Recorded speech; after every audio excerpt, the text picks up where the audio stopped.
All right. So let's see. So we're waiting for moves in this game. Let me pull up another tab so we can just go between the games pretty quickly. I'll pull this up as well, and I'll pull up another one just so we can cover all the games at the same time. Move this over here, there we go. All right, so Division 2. So we're watching this one, Division 2. Let's watch the Division 2. Let's watch on Draken, and what's the other one? We have Kuzubov versus Serrano. So all right, so we'll keep them all open. So we'll be watching all three of these. I couldn't find any footage of the second or third rounds at the in golf. Yeah, okay, so we get d4 here from Fedoseev, trying to use the 2 Bs to attack here. Knight b4, queen b2 is probably just good for white with the diagonals. Feels like with the 2 Bs, white should be better here. Yeah, no one has claimed the Bethpage Black Bounty yet that I put out there. I don't think anyone's going to claim it unless there's someone who watches my stream who works at like the PGA or something and can get the actual footage of Tiger from that day.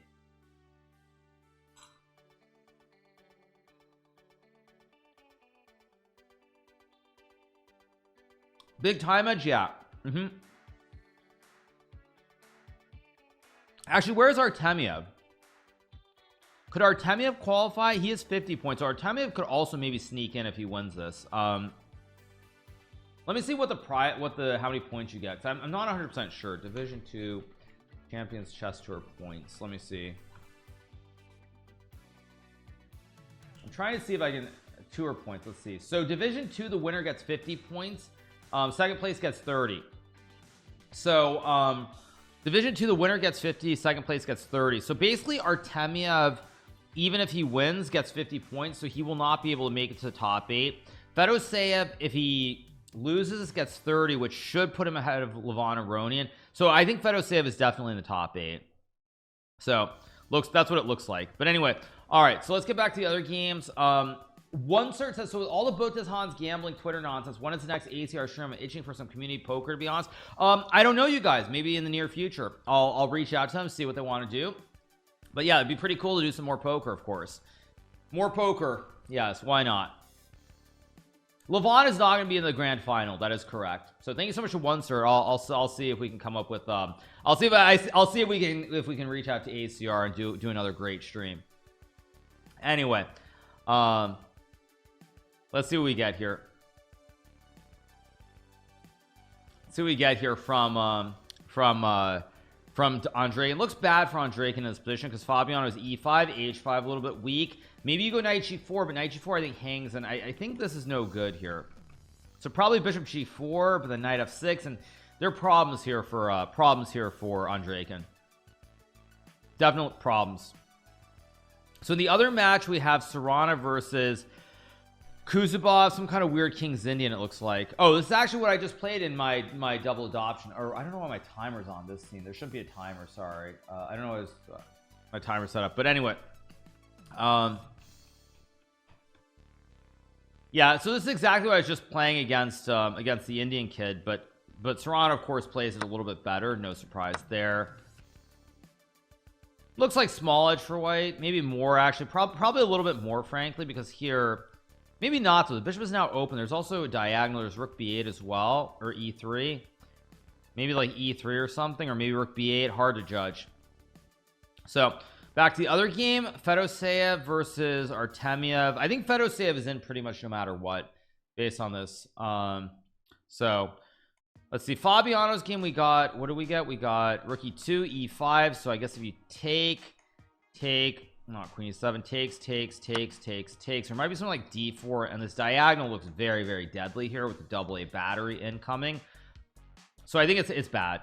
Do you think we'll see a rematch between Magus and MVL in the grand finals? I don't know what the standings are going to be, how they're going to decide the standings. Are they going to decide it by ratings, or are they going to decide it by the seeding of the overall tour points? I don't know. Not sure.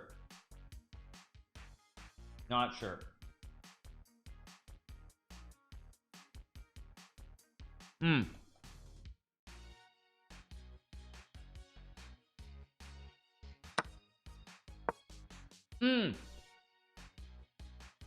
but Big Fish is in the winners, you guys. This Big Fish game is the winners, right? Yeah, Artemiev Fedoseev is winners bracket. So no, Fedosave is guaranteed to be, oh no, he's guaranteed to be top 3 though, you're right, which is only 20 points, but I think 20 is enough, right? 20 would get Fedosave ahead of, just barely get him ahead of Aronian. So yes, Fedosave is guaranteed, I think, to make it. But the one problem looking at the Chess Champions Tour, if I were to give a critique of this whole event, is that the fact that somebody could qualify for Division 1 in the last event and finish 2nd or 1st and make it to the top 8 sort of says a lot about a problem with the format, as far as I'm concerned. I don't think that, like, for example, say you have, I don't know, let me just use, I don't know, Amin, for example, not Amin, let's just say we use I don't know, like Godikamsky on 30 points. Okay, you see Godikamsky here at the bottom with 30 points. If Godikamsky were to finish like 2nd or 3rd in this last event in Division 1, he would make the top 8, and I don't think that's a good sign. Giri and Nepo are basically fighting for one spot, I think. Although it might be complicated because now that Fedosave is guaranteed to pass Aronian, you don't actually look at Aronian's score, you're gonna have to look at Fedosave's score. I think that Nepo Nepo, Anish, and MVL are fighting for one spot. One of them is going to make it, but 2 of them are not going to make it, is my understanding looking at the point system. Because in Division 1, 4th place gets, actually let me go back. Let me open another tab. There we go. Let me go back and let me take a look at this more in depth. Okay, so let's take a look at Division 1. So Division 1, okay, so Magus, let me look at the bracket. That's how I do it. Results. Okay, so Magus is in the final of the winners. In the losers bracket, Anish and Nepo are playing. So whoever wins this match between Anish and Nepo is guaranteed to be in 3rd place, right? So loser of this finishes in 4th and gets 50. So we go back here, let's see, plus 50. So if Nepo gets 50, he gets to 106. That is not enough to even pass Aronian, okay? So Nepo has to win to stay alive.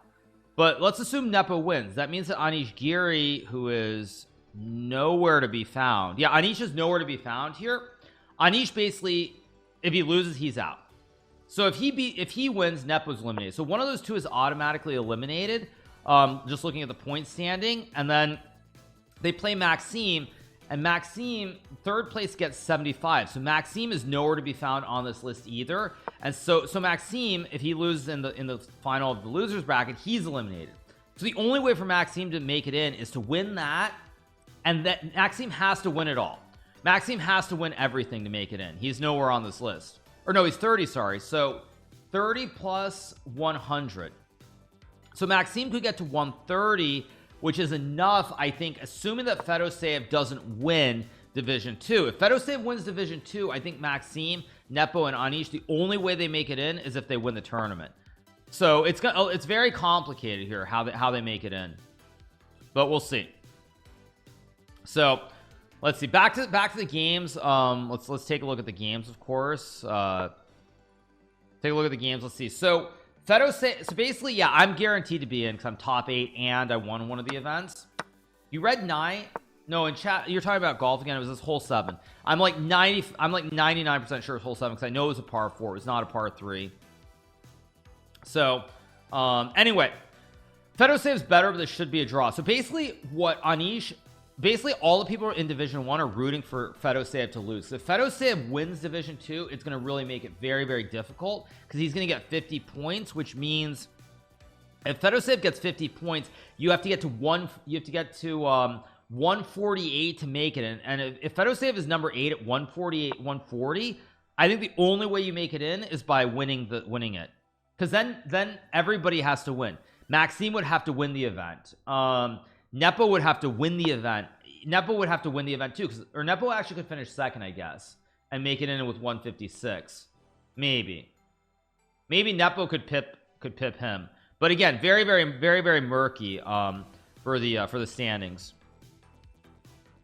Back to Serrana's game. What's going on? Serrana trying to mate here. Queen d2 or e2 both look pretty solid.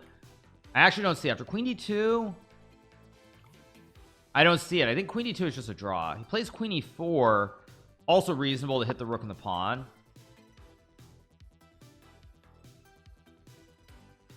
I feel like if you won one of the events you shouldn't be able to play. Yeah. So Nepo has multiple paths in. Nepo just needs to finish second or better. Maxime has to win. So basically, if Maxime wins, it's going to be if Maxime makes it to the final, it's going to be very nerve-wracking. Very, very nerve-wracking.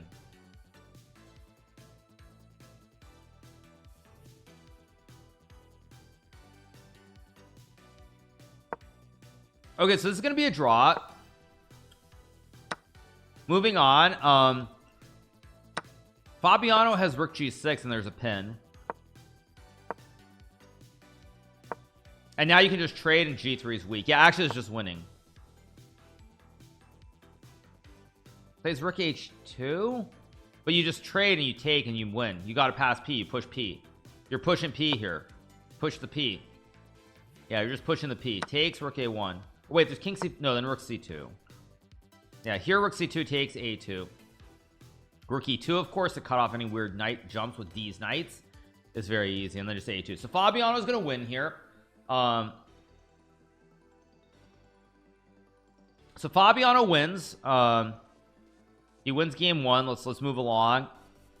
Kuzubov's game looking like a draw. We're gonna get a repetition here, but check.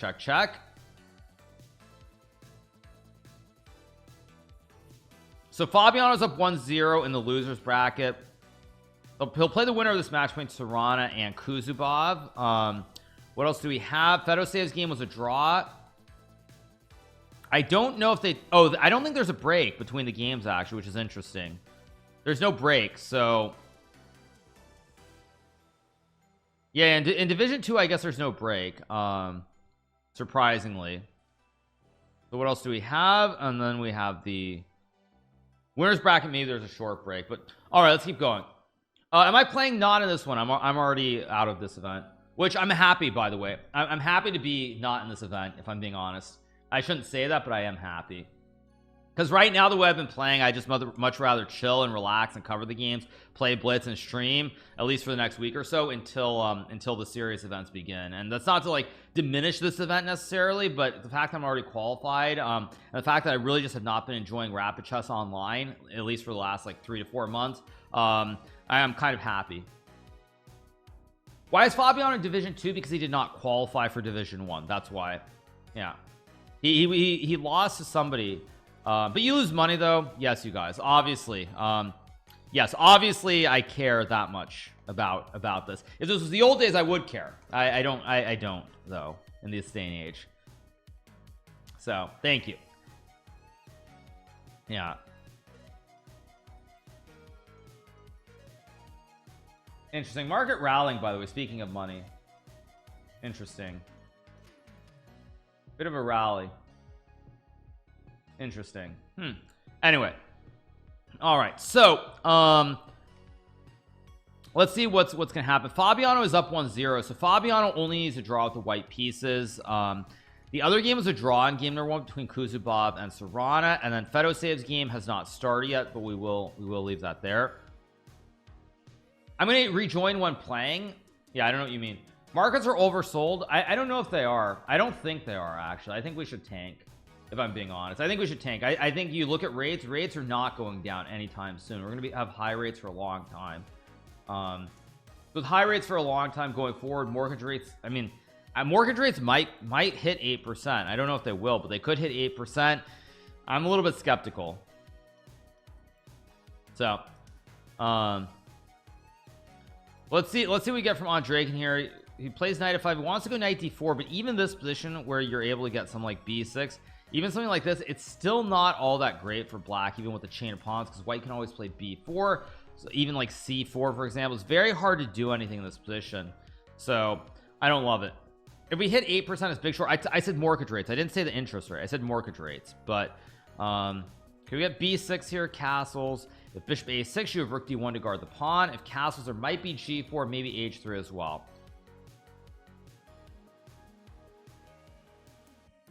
What are the odds of Gukesh making it to the candidates? I don't know. I haven't looked at that very, very closely. I haven't. So I don't know.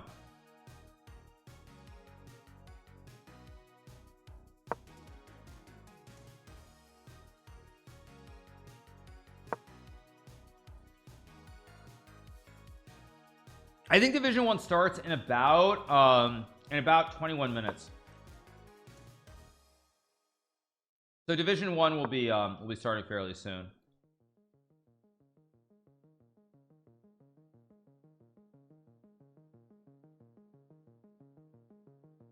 So yeah.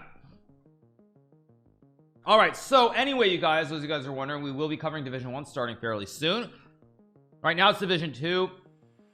We're having some fun. We're gonna cover the Chess Champions Tour. I'm going to probably watch MasterChef much later on. We're gonna do a viewer arena. We're probably gonna continue the Botez Gambit Bullet speed run as well. So we're gonna have a long stream today for anybody who's wondering.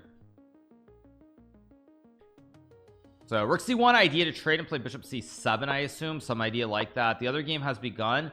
Artemiev playing the B3 C4 systems. Bro thinks he's Hikaru with this whole E3 B3 C4. Actually, jokes aside, the two players who stylistically with their openings resemble me the most are by far and away Vladislav Artemiev and Nihal Sarin. They both play a lot of same kind of bunky sidelines that I play in various games as well. We're covering the Cagnus match tomorrow. Yes, we are. Okay, back to this game. Apparently we've seen a mistake from Fabiano. I don't know why. Maybe not a mistake, but computer thinks black is okay now, or thought black was much worse. No more moves in this one. We get knight d6. Does this hang a pawn on d5? Wait, what? Oh, you've got bishop. Wait, takes knight g5. That looks like a mistake from Serrana, actually. I haven't always played sidelines, but I've played a lot of sidelines in my career, so it's been a big mix. But we will have Division 1 starting I assume once these games end, they'll start. Do GMs automatically get diamond membership? I believe they do, yes. Okay, more moves here. Very standard stuff. Both sides going for the classic double fianchetto. We also have a mirror on the wall. Who's the fairest of them all? Exact mirror here. Both sides have gone for the double fianchetto. And both sides have pushed the pawns to the exact same square. So right now we're following a mirror. Now here I think knight c6 is wrong. I think you're supposed to play d5 if I remember this correctly. I think after knight c6 d4 white is supposed to be better, but we'll see. Sadly for Artemiev, even if he were to win this, he's not going to qualify. I don't believe Artemiev has 50 points, so even if Artemiev wins this match, he is not qualifying for the grand final. Not even close, actually. Am I making it to St. Louis anytime soon? No, you guys, I'm not going to St. Louis anytime soon. I played a tournament there in September. I'm not playing the US Championship. I'll be in Qatar. So yeah. How much prep will you do for Isle of Man considering you're a full-time streamer? Well, I mean, we will be broadcasting the games. I'm going to be taking, tomorrow I'll do a light stream. Sunday I'm taking time off, and I'll probably keep my streams a little bit lighter at the start of October before I go to Qatar. So once I go to Qatar, though, it'll be all chess. I really won't be thinking about streaming much. So well, we'll see. So we get d5 here, but you know, I said it before and I'll say it again. You know, at the end of the day, like, people assume that like I'm a pro chess player. I'm not a pro chess player. I study as much as I can with the limited amounts of time I have, and I try to perform to the best of my abilities, but I'm not out there studying 10 hours every day. So at the end of the day, I think a lot of people assume that I'm just making it up, but I'm not. Now black can take with the queen or the bishop. If you take with the bishop, there might be d4, and white might be a little bit better here. So I think you're supposed to take with the queen, because if knight h4, you just drop back and guard the bishop against the fossil idea. Qatar. I don't know how you pronounce it. I've heard it pronounced like many different ways. Do pro players study 10 hours a day? Maybe not 10 hours, but they do study for multiple hours every day. I would say at least like 5 or 6 hours.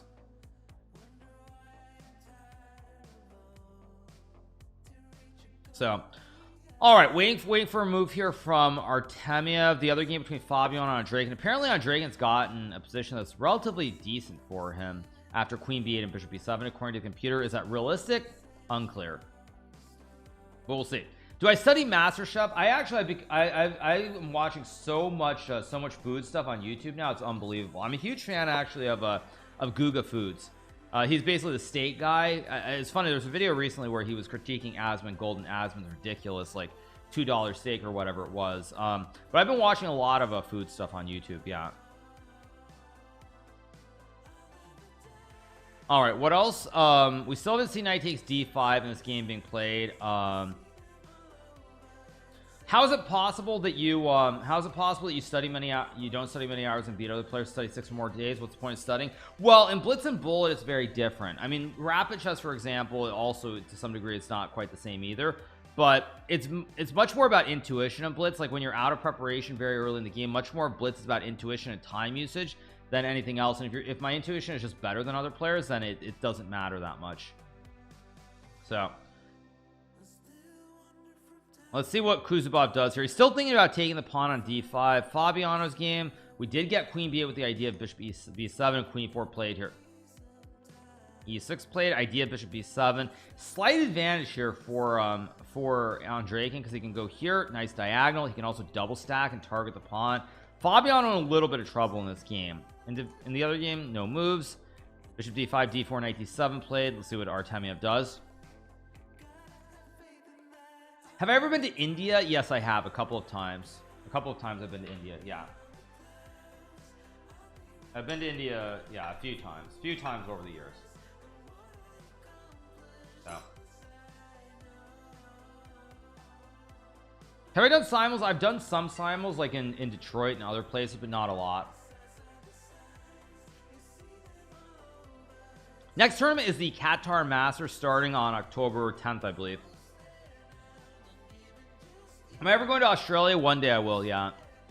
I want to go to Kangaroo Island. Actually, that's on my bucket list. I want to go to Kangaroo Island and see the kangaroos. So that is on my list.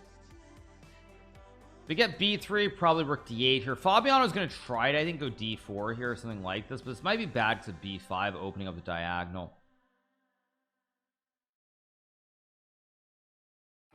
So this is division 2. Division 1 is starting as soon as division 2 ends, basically. Okay, so Kuzubov did take the pawn. We'll see what Serrano decides to do. Probably queen c5, bishop a2 maybe, but this looks good for white. This just looks good. Okay, so we get rook f d8. We got this played. Rook f d1. Apparently, was it rook d4 a mistake? Apparently queen d6 is what the computer wanted. Not sure why. But I guess the problem for Andreikin here is that Fabiano can just sort of sit on the position. That's hard to improve. Do I consider myself top 15 ever? I mean, that's very arbitrary. It depends what your measure is. If you're talking about like pure strength, like in terms of the actual like playing at my peak, then yes, I do. But if you're talking about like all the historical contributions and everything else and like the times being different, then probably not. It depends what your metric is. It just depends what the metric is. If the metric is like pure ability, but see, the problem with going by pure ability is if you use pure ability, then you have to say something like Fabiano is better than Bobby Fischer. And like, with all due respect to Fabiano, he doesn't hold a candle to Bobby Fischer historically. So that's the problem with like using that metric specifically. So, yeah. Can we see the standings of Division 2? Sure, I'll pull. All right, I had it up. 1 second.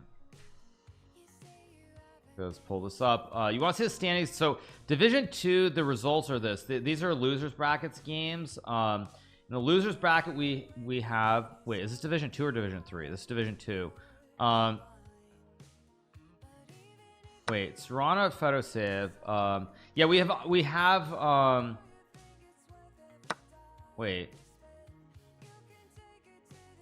Wait, I'm confused. Is this the right one? Wait, this doesn't make any sense. Okay, so wait. Artemiev beat Andreikin. Serrano lost to Fedoseev. So Fedoseev is playing Artemiev in the winners. I know you guys can't see it clearly, so I'll change the scene in a second. But yeah, now I think you can see it. So basically, Fedoseev won against Serrano. So Fedoseev and Artemiev are playing the winners bracket, and then down here you have Kuzubov playing against. Oh, sorry, that's what I'm doing. I'm an idiot. I didn't skip ahead. There we go. So Fedoseev and Artemiev are playing the winners, and then you have Kuzubov, Serrano, and Andreikin, Caruana. These are the 3 matches going on. The losers in the losers bracket, whether it's Serrano, Kuzubov, or Andreikin, 2 people get eliminated, and then they play the final of the losers. Fedoseev and Artemiev play the final match of the winners. The loser of this match plays the winner of these 4 players.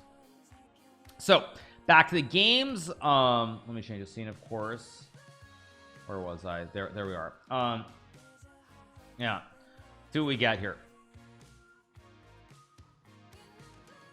Do I think I would have had a higher peak if I skipped college? Absolutely not, because when I went to college, I was burned out from chess. I wasn't enjoying it. I needed a break. I needed to get some perspective on life.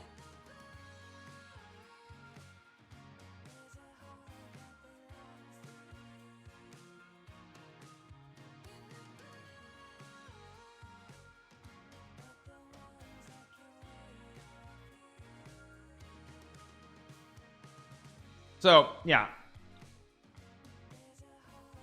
Division 1 is going to be starting pretty soon, though. Do you tell your wife I love you every morning? I don't know why you're asking, bro. Weird champ. So yeah. Okay, so Fabiano's game's still fairly balanced. Kuzubov's not thinking. He's made some moves. This looks pretty good for white. Takes, rook b8, rook c7. Great chances for Kuzubov to win this. Great chances.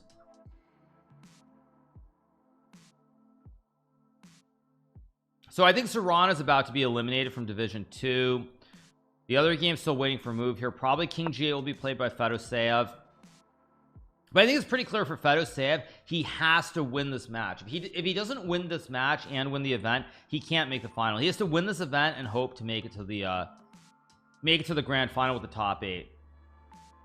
So there's a lot of pressure on Fedoseev here. A lot of pressure. Okay, this game's still balanced, waiting for a move here.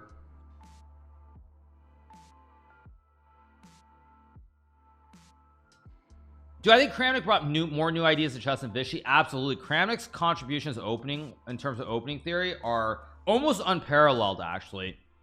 Between the Petrov ideas he brought to the table, the Berlin defense, which still is very, very popular.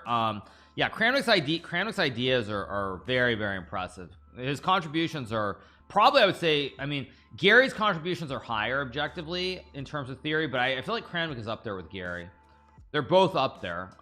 So I mean, I would say the three people theoretically who have brought the most to the table when you look at like the greatest players of all time, it's Bobby Fischer, Gary Kasparov, and Vladimir Kramnik. And I don't think anyone else is actually really close at all. Magnus has brought some contributions, but it's not like original ideas. Magnus's contribution is sort of proving that a lot of positions that we assume are equal or drawn are not actually as drawish, and that our technique is not as good as we perceive it to be. So Kramnik's ideas might have been ideas with seconds, but nonetheless his ideas were really quality. And the fact that you see the Berlin defense being played 20 years later, like 20 plus years after the match against Kasparov where he first played it, and it's still like probably one of the main systems that all the top players play, that says it all. Really, it does. I mean, Bobby Fischer's ideas were a lot of ideas in the Sozin / Najdorf setups. A lot of ideas there. A lot of ideas in like the in the Grunfeld as well. Was it the Grunfeld? I think it was the Grunfeld as well. And also King's Indian. But I would say like Bobby's contributions with the G takes f6 lines in the Najdorf against Bishop G5 takes f6. Bobby's contributions in the Spanish as well. I mean, his contributions were immense. But of course, to be honest, like, you know, it's much harder now to come up with ideas, obviously. Kramnik didn't invent the Berlin. The Berlin was actually played all the way back in 1858, I believe, in the first official world championship match between Wilhelm Steinitz and was it Blackburn, or who? I think it was Steinitz and Blackburn, but I could be wrong. But the Berlin was actually played in the first official world chess championship like 180 years ago, but it really fell out of favor in like it was played for a bit in like the 1950s or 1960s, and then it wasn't popular until Kramnik played it. I mean, it was played a bit in the 90s also, but really not in favor. Yeah, I mean, like it was not popular. There was a period, I think, in like the 1950s or 60s when there were a couple American players like Arthur Biscayr who played it, but the Berlin was not in favor. And then in the 90s it was played a little bit like by Hungarian players like Almasi, for example, but overall it was not considered anything major. And then Kramnik played it in the 2000s, and it was just like it exploded, and 20 years later it's still probably the best system in the Spanish. So all right, let's get back to the other games. Fedoseev is still looking pretty solid here. Rook d1, I think there's probably e6 here to hold the bishop, and I think this game's going to be a draw pretty soon. Let's see, this game between Fabiano, I think Fabiano's starting to simplify this position. After takes and d4 at some point, I don't think Fabiano can lose anymore.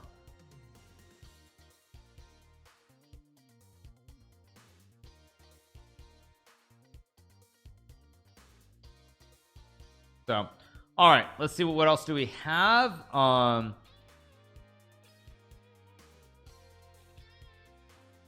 What else do we have? We have the Kuzubov game that I was forgetting about, where white is basically up Yekto se char pan shish Yekto se char. So white has 2 extra pawns here, so white probably should be winning here eventually. Okay, so 3 games, all 3 still going. Likely we're gonna have a bunch of draws though, as far as I see. This game is likely going to be a draw.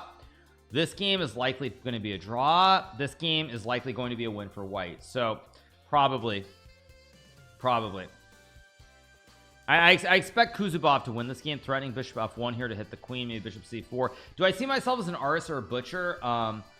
I mean, I don't like butchering animals. I'm not like Salt Bae or anything, so honestly I consider myself a bit of an artist. Yeah. So get h5. What else? Andre is still thinking. All the players kind of think. We got rook c1, e6 from Fedo. Very likely going to be a trade of queens, and this will be a draw pretty soon. That's my guess. Probably going to be a draw, but we'll see. That's my guess.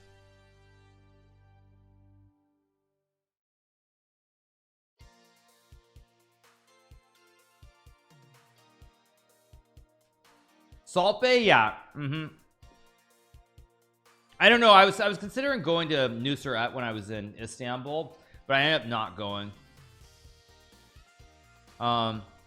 Let's see what happens here. This game, like I said, pretty dry. Fabiano, I feel like Fabiano at some point is going to get d4, simplify and draw this game, but there still are issues long term because you have a bishop versus a knight potentially.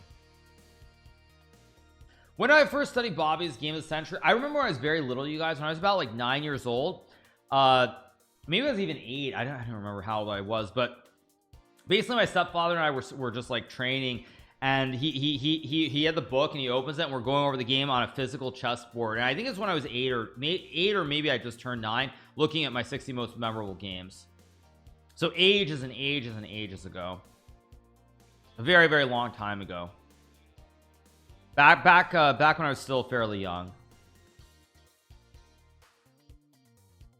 Are there proper friendships between top gems considering a competitive element?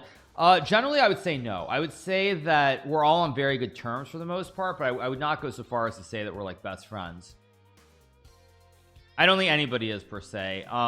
Like if you're from the same country, maybe to some degree, but generally the players who are good friends, you're good friends with players who are a little bit lower rated. So it's like Magnus Carlsen, for example, is good friends with Aryan Tari, the I guess he's Iranian Norwegian player, but Tari is like 2660. Tari's not competing consistently with Magnus, and I feel like it's the same thing with a lot of the Russian players. Like generally the top players like Nepo and others, like Nepo is good friends with like Vidyugov, who doesn't play much anymore, or you know, it's like Kyrulin or other grandmasters. David Howe, of course, very strong player too, but he doesn't play in these top level events in the same way.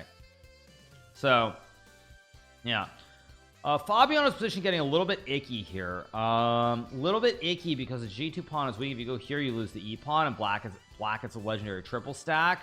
Do I remember playing Lance 5500 back in the day on Play Chess? The username does sound vaguely familiar. Was that an account from the Philippines by any chance? I for whatever reason in my mind, I'm thinking about that username. I'm feeling for whatever reason I'm seeing a Filipino flag in my mind, but I could be wrong. I mean, I could just be like crazy. Maybe I'm crazy. If you're asking the question, then you know that. But Russian, okay. I mean, Lance, the 5500 for whatever reason sounds vaguely familiar, but I can't, it doesn't really like ring a real bell. It just sounds vaguely familiar, like on the periphery or something. But anyway, all right, waiting for a move from Fabiano here. The g2 pawn, really a big problem. g4 takes. I mean, maybe this is a draw still with rook d3, but still could be a little bit scary. Have I ever played a paid match against a billionaire? No, I've never done that. I would never do that, actually. It's very much along the lines of poker. Speaking of poker, obviously, where like one of the reasons I've never really wanted to do any of the influencer, like, you know, when the influencers go and play it live at a casino, is because essentially there are a couple of influencers who actually know what they're doing when they play poker, but a lot of them are just showing up for like content because they have nothing better to do and they don't even know how to really play poker. And I feel like if you're gonna win at poker, you know, obviously you're trying to take advantage of people who are worse than you, but if they don't even really know the rules and they're just showing up and playing, it just doesn't feel right to me. So it's one of the biggest reasons I've never actually like I mean like Botes for example multiple times has asked me if I've been interested in like showing up at like Vegas or Hustler or any of these things. Now Hustler is a little bit different because there are sometimes some pros, but like in Vegas there was like one of those like content creator games, and like I was watching it on Twitch briefly, and some of those guys like Sapnap I think it was, or maybe it was like Hafu I think knew how to play, but like Sapnap for example, he didn't even really know what he was doing, and it doesn't feel right to me at least, but to each their own obviously. So all right, let's see what we get here from Artemiev in this position. Okay, what did Fabiano do? He played knight f4, takes rook e5, probably knight d5 at some point needs to be played to try and blunt the power of this bishop on the diagonal. Am I good? I mean, I know enough. I haven't studied poker in many years, but I'm not a beginner, let's put it that way. Although I don't really like Hold'em. I don't like Hold'em. I like I much prefer Omaha and Stud. I like both of those games much more than NLHE. So all right, waiting for a move from Fabiano here. He's still up 1-0. Kuzubov has 1 2 3 4 versus 3. Serrana has the 2 bishops, but I think there's a good chance. Stud high low is fun. Stud high low is actually the game that I played with my stepfather and my brother growing up. Although many people probably, unless you're of a certain age, you probably don't realize this because you play online, but in stud high low at a certain point in like the 70s and 80s, probably into the 90s, you had to actually pick which way you were going with your hand. It wasn't as simple as automatic qualifiers. You had to actually decide whether you were going low or whether you were going high, which actually I in some ways prefer a little bit. So okay, let's move back around the horn. What do we have here? Looking very drawish between Fedosave and Artemiev. Black's just going to bring the king to the center. This will probably be a draw, and we'll probably get Armageddon pretty soon. Or wait, actually this is winner, so it might be this might be a 4-game match. This might be a 4-game match. I'm not sure. In Division 2, is it 2-game matches or 4-game matches? I think it's 4 in the winners bracket. It's always 4, I think, if I'm not mistaken. So this match is going to go on for a while actually. So let's take a look at the other two. I don't know if they've started. Have they started Division 1? Let's see. Have they started? No, they have not started Division 1. So I think they're gonna wind down Division 2, and then they're gonna have Division 1 start.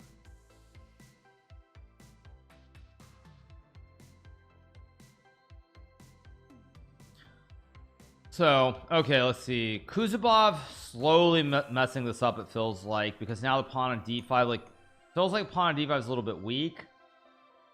Maybe e4, white's still quite a bit better, but I don't know. I have a feeling Serrana's somehow going to save this game now. Did you try in your game against Anish? I mean, I just decided to play f4 and it was a bad move. No, I mean, as I said, I have not enjoyed Rapid Chess Online in a long time. I really haven't. I would say, you know, I for whatever reason, I feel like Rapid Online, it feels weird to me trying to calculate. I don't even really know how else to explain it, but when I play Rapid Online, it's like it's like I don't want to think, or I think too much. Like I don't enjoy it. That's the bottom line. Oh, divisions 2 and 3 are 3 games regardless of the bracket. Division 1 winners is the only format with 4 matches. Okay, fair enough.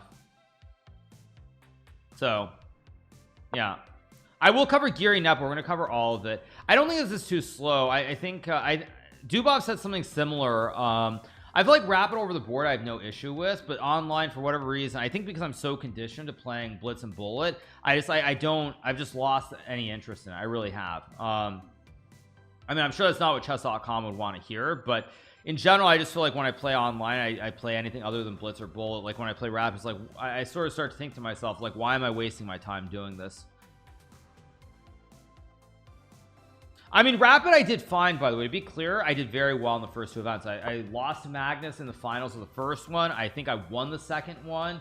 A third one was the one where third one was sort of when it started trending the other way, when I lost to Jordan and Ali Reza. I didn't play the next 1 or 2, and this one was absolutely horrible. Also, I think, you know, if I'm looking at the event, I think 15+3 is a bad time control. I think the time control should honestly be 15 minutes with a 10-second increment like it was when the event initially started in 2020. I think the 3-second increment is very, very tricky, and I don't like it at all. Like even 5 seconds, but I think 15+3 is not the right time control. I think it should be 15+5 or 15+10. Division 1 has started. Okay. Oh, they've started. Okay, let's cover Division 1 then. Here we go. Here we go. Okay, so let's start with Division 1. So we have the match between Anish Giri and Jan Nepomniachtchi. We have the classic Petrov from Jan, as always. Okay, so all very standard so far. Both players blitzing out the moves. Anish, of course, as I said many times, one of the best prepared players in the world. Dubov said you don't have that much time to take it seriously, but you have enough time not to blitz out every move. You cannot party the night before the game, I guess. I mean, this looks boring. I'm guessing that Anish has looked at this at home quite extensively, and he thinks that there's an advantage for white in this end game, even though the extra pawn that white has is a double stacked pawn here. Would I play better if it was 10 minutes? I don't know. I don't know if it's better, but I just, for whatever reason, I don't know. I mean, maybe it's psychological, but I haven't enjoyed online rapid chess pretty much since last year, I would say, overall. Like, I would say last year I enjoyed the tour and everything, but like I feel like this year, for whatever reason, it's fallen very flat for me. And it could just be that I played too much of it, and it's just like the novelty is gone for me, and so I don't find it exciting. But it just, yeah, I just haven't enjoyed it. I haven't enjoyed it much at all. That's the bottom line.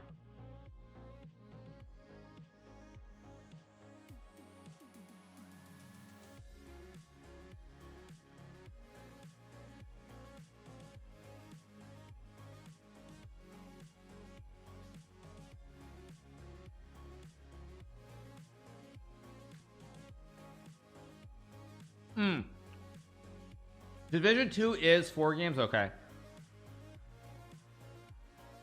fair enough. Okay, waiting for a move from excuse me, from Anish. Sorry, I just hiccup. Probably rook e1 or bishop f4 should be played. Goes a5. Now what's interesting about this is I can't tell whether the Anish is still in theory or not in theory. Like, either I'm guessing that Anish was taken out of theory by this h6 move. Probably rook f8 and bishop c4 should be played here. That's what I would do. Do you consider not playing Toronto? No, of course I'm going to play in Toronto, obviously. I will definitely play in Toronto. Whether I'll enjoy it or not is a whole separate question altogether, but I will play.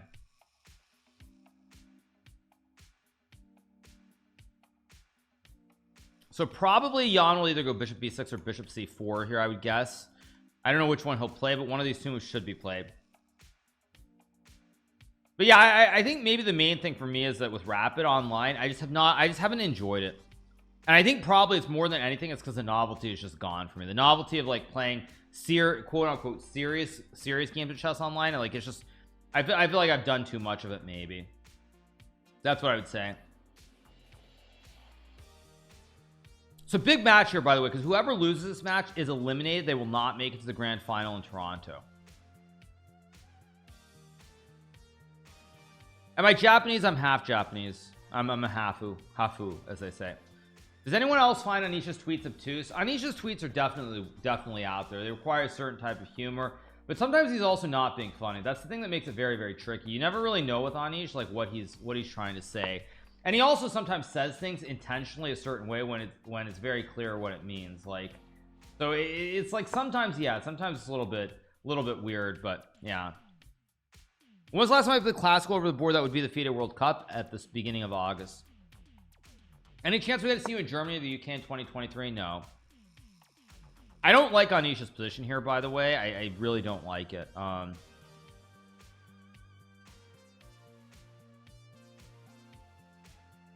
I don't like this position here.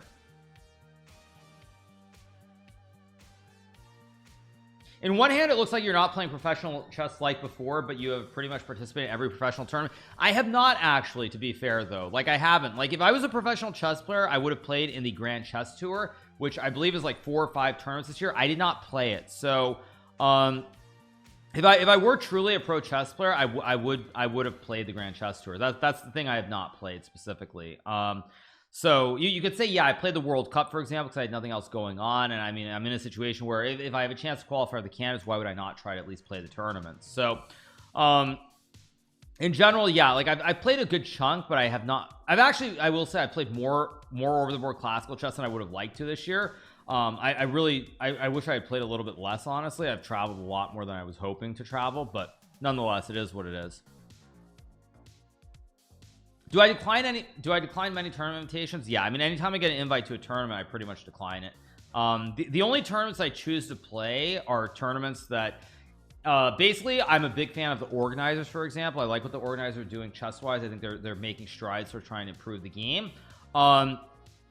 Or tournaments that basically count towards a qualification cycle for like the World Championship.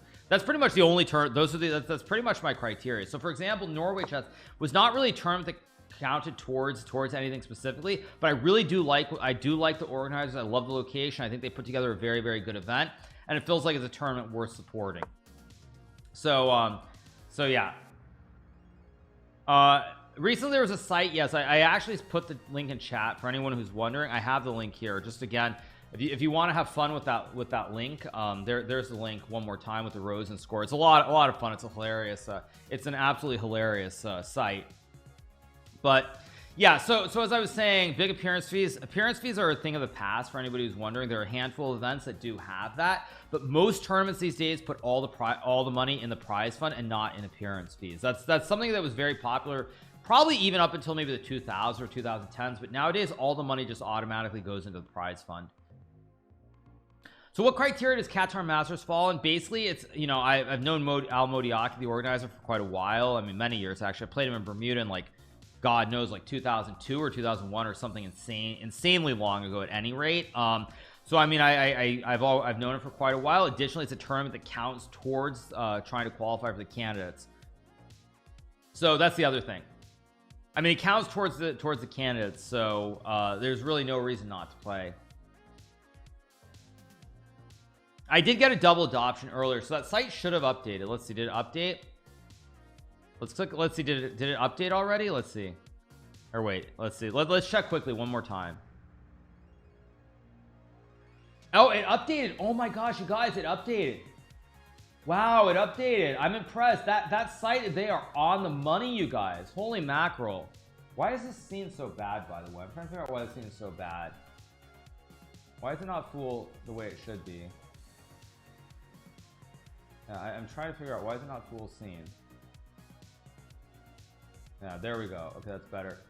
Yeah, it already updated to show Novak Djokovic, by the way. You see?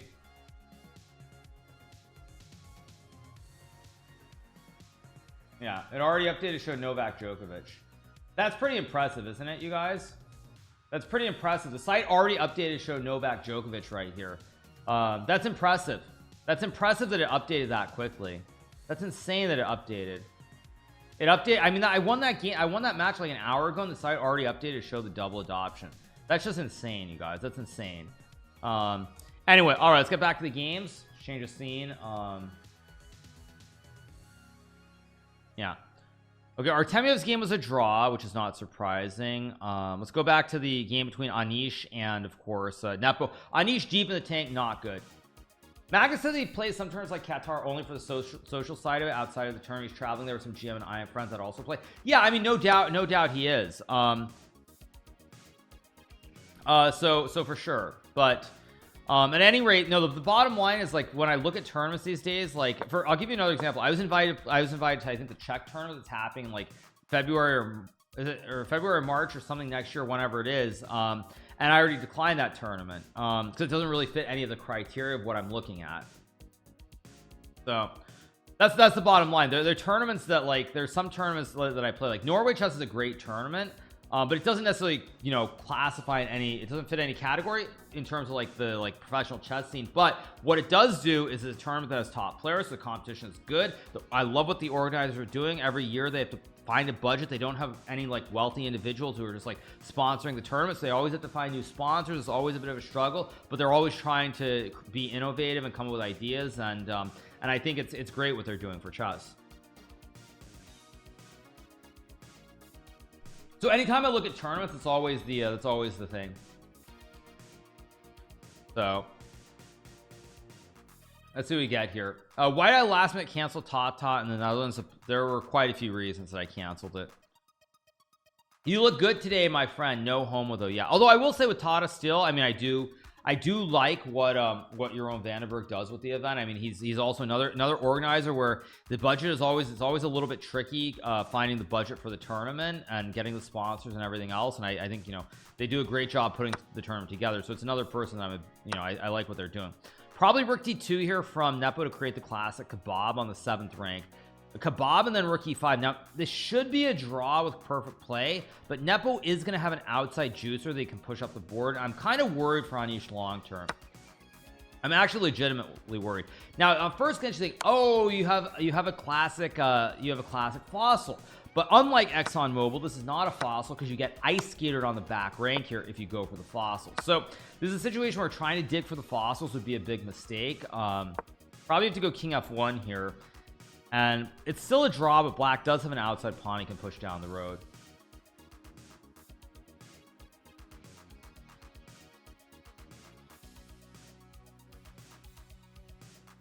Should be a draw though. Classic Kebab. Yes, it's a classic Kebab. Exactly. Yeah, exactly, you guys. Exactly. So I think what we're gonna do is we're gonna be covering this. We will of course be covering what was I gonna say? We will be covering of course the other matches as well that occur after us. So I think Anish and Nepo play, and then Maxime plays the winner of this match. Every time I come to stream I feel like a god at chess, so thanks for streaming. Oh, no problem. Yeah, the Rosen score thing is a really funny idea. It's a great concept. I forget who came up with it, but it's really good stuff. Probably this will be a draw is my guess. Any plans to try another game soon? Yeah, I'm probably gonna just get back to playing Genshin Impact pretty soon.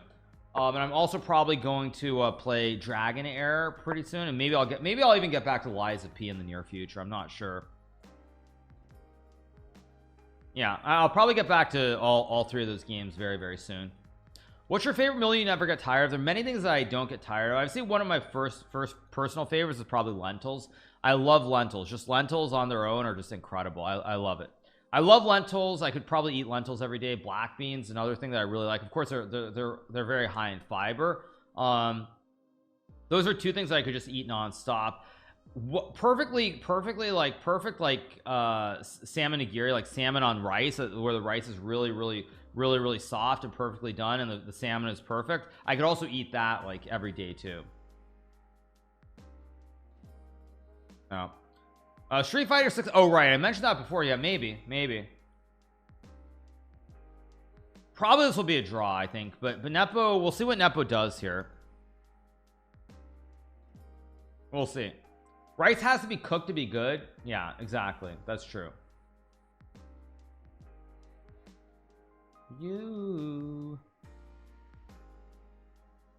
So I think tomorrow is it's a 4-game match basically. So the winner of this will play a 4-game match against Magnus, since he's in the winners bracket. So we will get at least 4 games in a match tomorrow. Still handing out dollars to people who find you in videos because I just found you a video from your local strip club.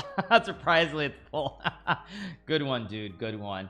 Yeah, I thought the Tiger Woods one would be easy, but it's actually turning out to be almost impossible. I thought someone would find me, but it's turning out to be impossible.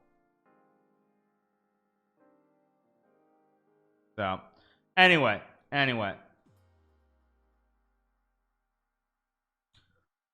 all right, waiting for a move from Nepo in this game. Let's go back to the other games. Let's take a look. Okay, Fabiano drew his game, by the way. So Fabiano drew his game, so he's through.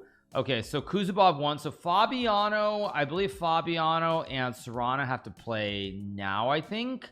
I think they have to play Armageddons. I think they're through, so that's over. So I guess we wait to see what happens in the match between Fedoseev and Artemiev in Division 2, but we'll go back to Division 1 for the time being. Golden Bachelor premieres tonight at 8 on ABC. Who even watches TV anymore? Yeah. Who even watches TV? I mean, like, seriously, in 2023, does anybody watch TV? I know I don't.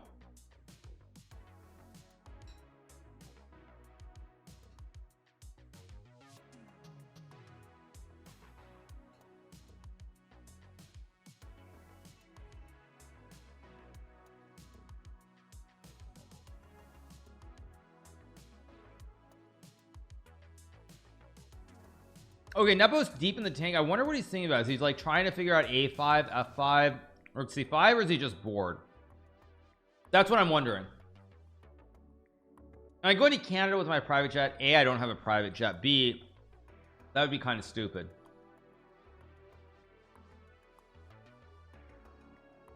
No, I mean, it's so expensive. Like, it's just so expensive. Why would I ever do that? Insane. Also, chess is probably the worst thing to do that in, because like the only time it makes sense to have a private jet is if you're traveling all around the country. And when I travel for chess, it's almost never within the US. It's almost always international. So it makes no sense at all. Like, as I understand it, like having a private jet is fine if you travel domestically, like assuming you can afford it, obviously. But if you could travel, if you're traveling domestically, I think it would make sense. But if you're traveling internationally, I don't think it ever makes sense. Because one good story is all the way back in 2014, there was a chess Olympiad that was being held in Norway. It was held in Tromsø, Norway. And Rex Sinkfield, who's the main sponsor of chess in St. Louis, who is a billionaire, by the way, he didn't even I think he has something with NetJets or one of those things, but even he didn't fly on a private plane to get to Norway. He flew in like first class on American or one of those airlines to do it. And he's a billionaire. So if he was flying to Norway and he didn't do it in a private jet, I think that says it all. I mean, I think that says it all, because he literally is a billionaire, and he was flying in first class. I think he flew in his private jet to get to like New York or wherever the flight was from, but I mean, still, he's a billionaire, and to get to Norway, he just flew first class on a regular plane. So yeah. Anyway, okay, let's see what Anish does. It should be a draw pretty soon, I think. Billionaire flying first class with the peasants. Yes, exactly. This should be a draw here. Pawn structure is very messed up for both for white and black. Double C pawns, double F pawns. Black has an outside pawn, but very hard to push it down the board. I bet you haven't tried Ryanair. I don't know if I've flown Ryanair. I flew one of those really cheap airlines. I've flown EasyJet, obviously, because it's pretty much the only airline you can fly to get to Gibraltar. So I've flown EasyJet. It's not Ryanair. I flew one of those really bad ones. What is it? Like this? I feel like there's something with a V in it, which was absolutely horrible. But I don't think I've ever flown Ryanair. Like maybe it was Wizz Air, maybe. I don't think it was Wizz Air, but at any rate, yeah. I mean, I flew, yeah. Vueling, yeah, it was V-U-E-L-E-I-N-G. Yeah, it was Vueling. You're right. Yeah, I flew it. It was terrible. It was absolutely horrible experience. V-U-E-L-I-N-G, Vueling. Yes, exactly. Okay, so let's see what Nepo does. Probably plays A5. Yeah, A5. Probably Bishop D7, or maybe even King E2, King F3. Regardless, I expect this to be a draw pretty soon.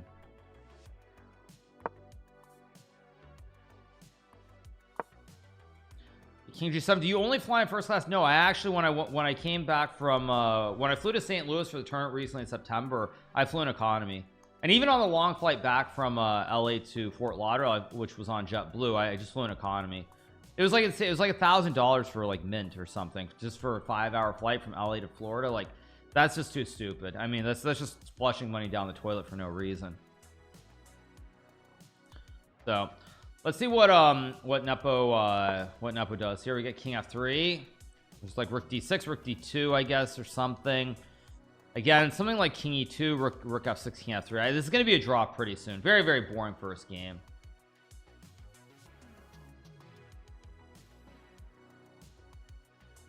But we'll see.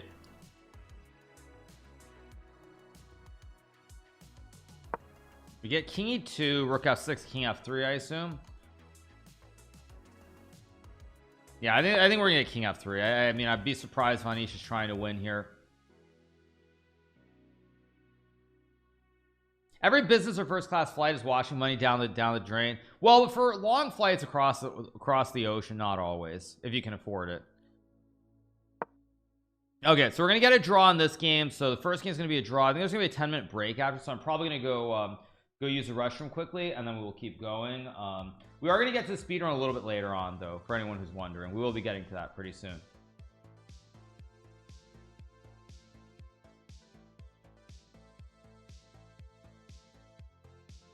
No, just sit, sleep, and wake up once arrived. Yeah, exactly. If you can sleep.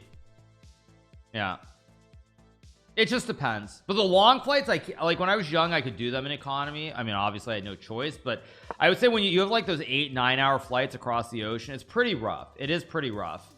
Probably just bishop d7, because after rook d6, rook c6 is a simple draw.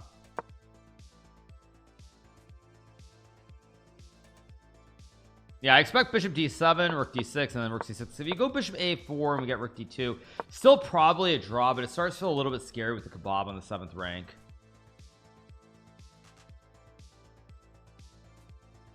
Yeah, rook c6 is a simple move here to force a draw pretty soon.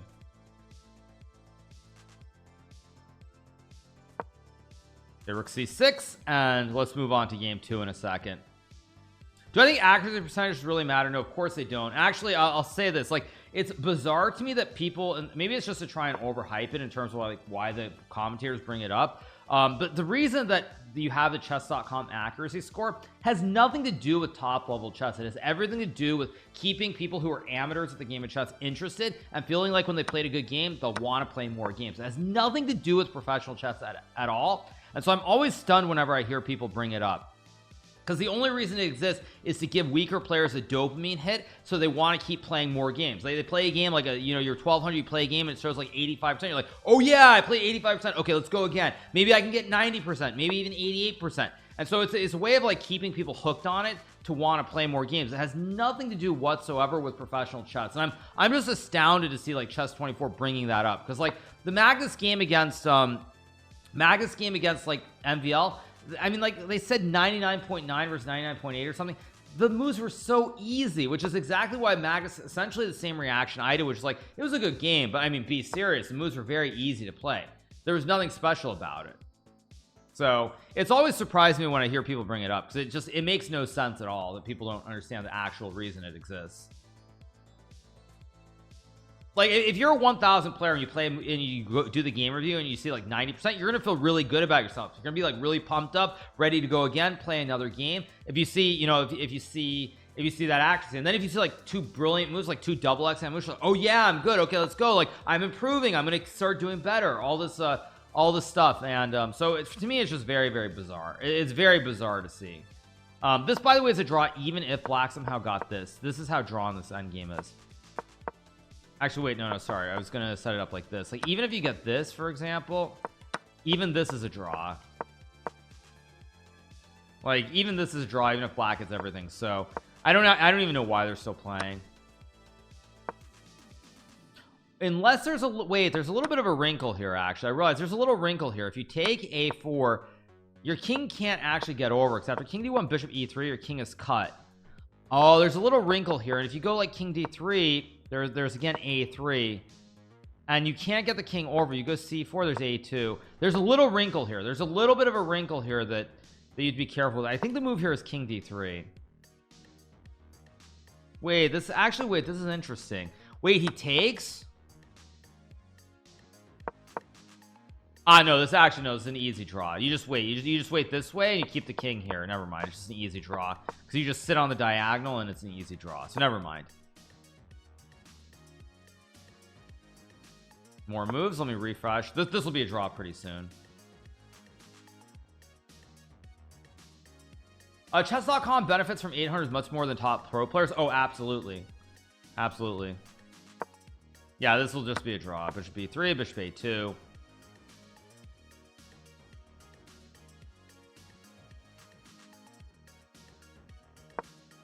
Just keep waiting. Once the black king goes back, then you just mirror the king. Yeah.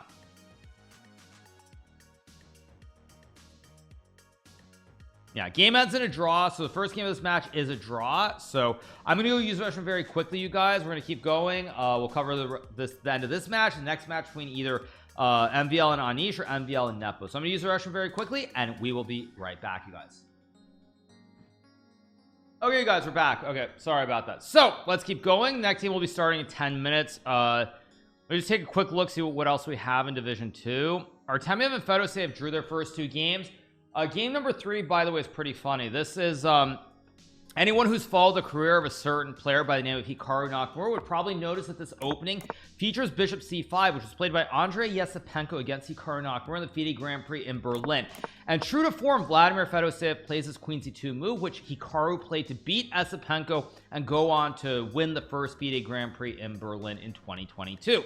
So Queen C2 was a great idea that Hikaru came up with. We get A3, E3. Again, all pretty normal stuff so far. Who is Hikaru Nakamura? He's that streamer guy that everybody thinks is out for adulation from the fans. Somewhat joking there, but I'm still, like, even thinking about it last night, I'm kind of stunned that Vishy thinks that's actually what's going on. Yeah, I'm honestly shocked that Vishy thinks that. To be fair to Vishy though, he doesn't really understand a lot of the things that are going on online. That's just his view of it. So yeah, I mean, you can't really be critical of Vishy for thinking that, because he doesn't understand a lot of what's going on. But it's still kind of shocking to me that after knowing him for so many years, that he actually thinks that. Like, the fact that I go back to my room and do YouTube recasts has nothing to do with adulation from the fans. It's because I'm running a business on YouTube that makes more than I made during any year as a professional chess player. That's what it's about. I'm running a business, boys. So I find it pretty funny to hear that.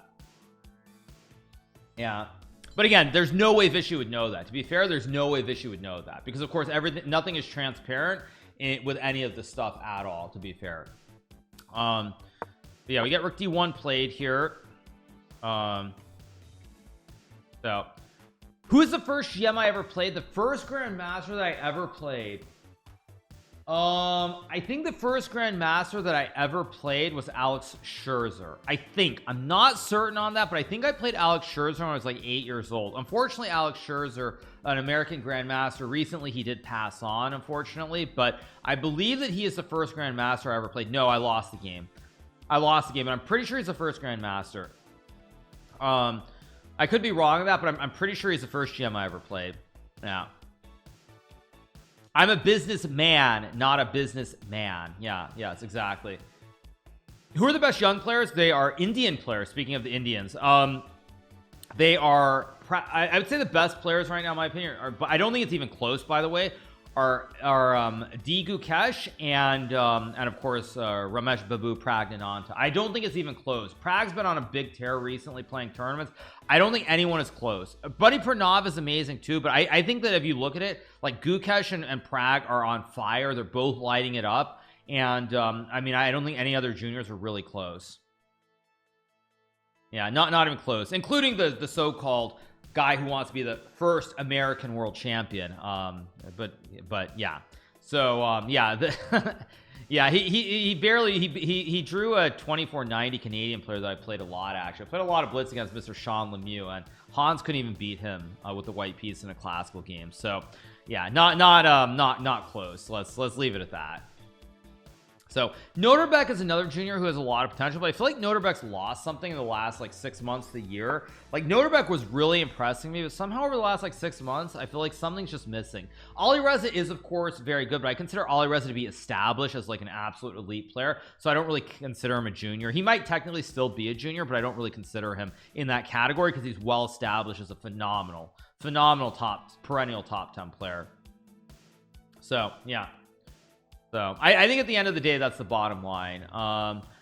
Is that I think like the Indian kids are amazing. Noterbeck has just, there's something in Noterbeck's game that's missing. I don't even know how to explain it, but when I see his games, it doesn't feel as great. There's something missing. You know, it's like if Gordon Ramsay is like tasting your food or something, and you can sense something's off. You don't quite know what's off. Like, what is there, like something's too sweet? Is there an ingredient missing, or do you use something weird like, you know, cardamom when you're not supposed to, or like whatever? But it's like I can just feel like there's something off. There's just something off in his game, and I can't explain it like it's this, but there's something off. Gordon again. Yeah, I'm a big fan of Gordon. Nothing is off, it's just subjective. It's not subjective. The results actually, something is off because the results are not as good. His results are not as good, so it's not subjective. Like, you could say it's subjective in terms of what I think is off, but when you look at the actual performance, his performance has dipped. His performance has not been as good in recent times. Yeah, like I can just straight up say it. It's just that I can't explain what it is that's off that's leading to slightly worse results. Levy met Gordon the other day. Sorry. Yeah, luckily I don't try to be a foodie in New York City. I don't actually like people who do that, if I'm being honest. My brother is one of those people, just so you guys know. Like the whole foodie, like all that foodie stuff. Also, the fact that Levy met him is not a good sign either, because wasn't it Kitchen Nightmares? Does that mean Levy was going to like a really terrible place to eat food? I mean, what does that say about Levy, actually, if he's going to like a place that's really that bad? Yeah, what does that say about Levy, actually? I mean, that actually is like not a good thing. I mean, if Levy's eating at a restaurant that's on Kitchen Nightmares, that means that Levy's tastes are lacking, to put it mildly. So yeah. I mean, am I wrong? Isn't Kitchen Nightmares the one where I don't know if I've watched Kitchen Nightmares specifically, but I watched one of the other ones where Gordon has to go in and try to turn around the restaurant. I mean, isn't it essentially the same thing? We get E4 here from Fedoseev. I mean, obviously I'm somewhat joking. Oh, they invite new people to try new. Oh, it might be trying the new menu. That's true. Actually, that's right. It could be after the whole revamp. That is true. Actually, it is possible it could be the other way.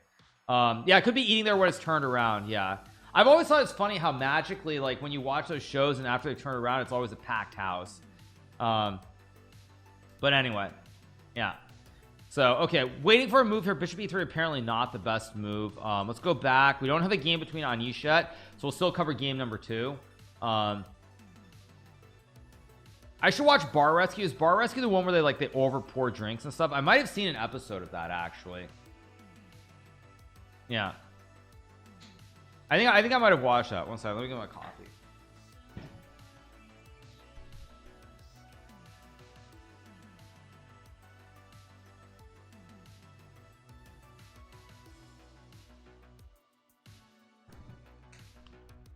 Yeah, no, I think I watched an episode of Bar Rescue sometime back, and I think it's something like they basically pouring essentially they're pouring like half a shot or one extra shot every single time. Okay, the game has started. Okay, let's go back to the Division 1 match. Yeah, I remember watching it. It was something like I think they poured like half a shot extra. So they're literally they were losing half a shot on every drink that was ordered, which was just insane to over pour by that much. It's just like, yeah, just absolutely. It sounds like a good bar. I mean, I guess that's a good bar for you as a customer, but like maybe I don't know, because I've been to a few bars, and actually there have been a couple times I've gone and when they way over pour, you have to be really careful, because if you got like more than like 2 drinks, suddenly you're just like gone. You're just gone. So okay, so we get Ich bin ein Berliner from Anish Giri. He plays the Berlin defense in honor of Vladimir Kramnik, the former world chess champion. No, that's the whole point. They're just charging regular price and they're overpouring by half a shot, so you're losing money on every drink, which is why it's a disaster to begin with. Okay, we get Bishop D6. Okay, so we get this C3 line, and okay, pretty boring so far. We'll see how this picks up. Oh, wait, sorry, it's not muted. Let me mute this out. Let's go back. They're not losing money. They're just making slightly less profit. Well, in the restaurant hospitality industry, I mean, if you're essentially like throwing money down the drain, it's not a laughing matter, because the rents are extremely high. Opinion on Sean Rodriguez Lemieux. I think Sean Rodriguez Lemieux is a great chess player. I mean, he's definitely better at chess than Mario Lemieux. That much we know for sure. I think that it's hard to judge how good he's going to become. I think he will definitely be a GM pretty soon. I don't know if he'll get higher than 2600, but I think he's for considering how lacking Canada is in strong players. I think he's probably going to be their top player for a while outside of Eric Hansen.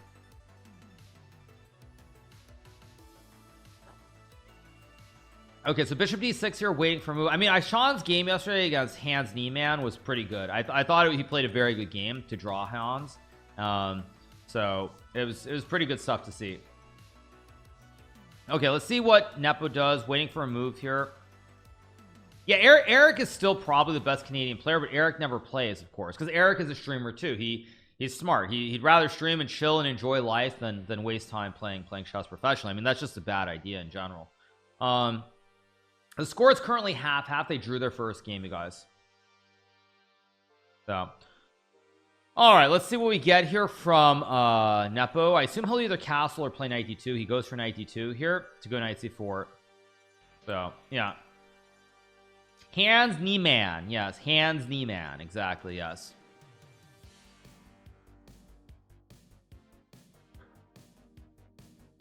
I don't know the winning score is going to be for the World Juniors, but actually I was going to ask people, because I always get them confused. The Indian player who's playing in the World Junior, his name is Pranav, but it's not Buddy Pranav, right? It's Anand Pranav, which is somebody else, if I'm not mistaken. Is that correct? Because there are too many there's like too many Anands, too many Pranavs, too many Praneshas. Like they all start to like blend together. But I think that the Pranav in India is not Buddy, right? Or in Mexico is not Buddy. I think it's a different Pranav. I mean, there's just too many of them.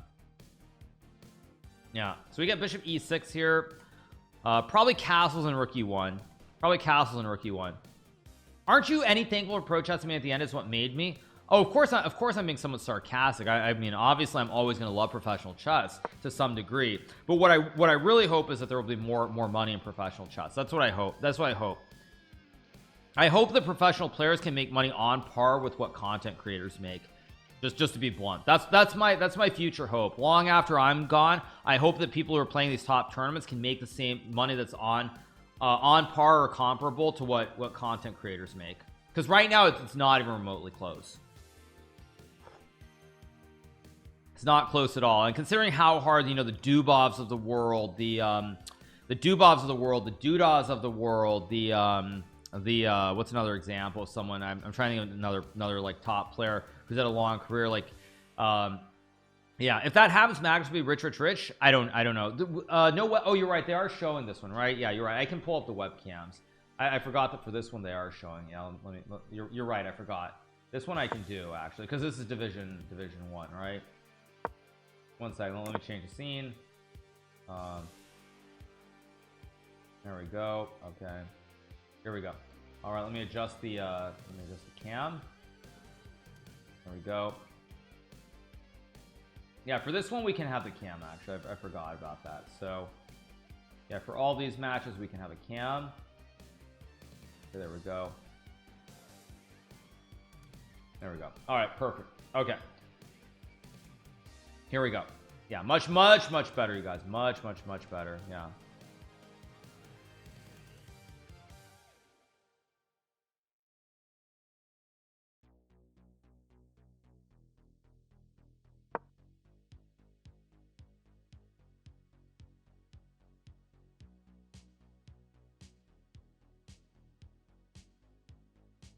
All right, we get Anish is another player. I agree. Anish is another player where, yes, I would love to see Anish do better too. So yeah, that's probably my ultimate dream at the end of the day, is that I hope that down the road top players can make the same amount of money that like content creators make off of chess. That's my hope. That's my hope. I don't know if that's realistic, of course, but that's at the end of the day, that's my hope. Yeah.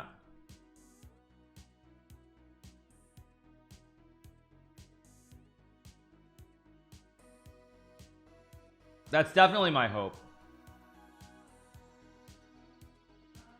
Anish so far has made a whopping $0 from the Chess Champions Tour. True. Yeah. What earnings from content creator number would that be? I would say, let's just use a ballpark figure, or just a general figure. I would say somewhere around like $1 million a year. Like, it would be great if all the top 10 players in the world made at least $1 million a year off of chess. That would be like a baseline figure I would use. So that's also why I find it weird when people talk about they talk about me very often. A lot of people assume like, hey, just in it for the money, just saying this or that. Ultimately I do have goals and aspirations that extend far beyond my time in chess. Someone says our Reed event says problem with chess is that the community is extremely toxic, unlike other sports like tennis, for example, where it's competitive but players still respect each other. And chess is clashes 24/7. Well, I mean, the thing is, that's more fans though. Like, it's like if you see, like, if Nepo and I, like, if you had a camera on Nepo and I when we probably see each other next time, or even in the past, like, it's all nonsense though, because like when we see each other, we're on great terms.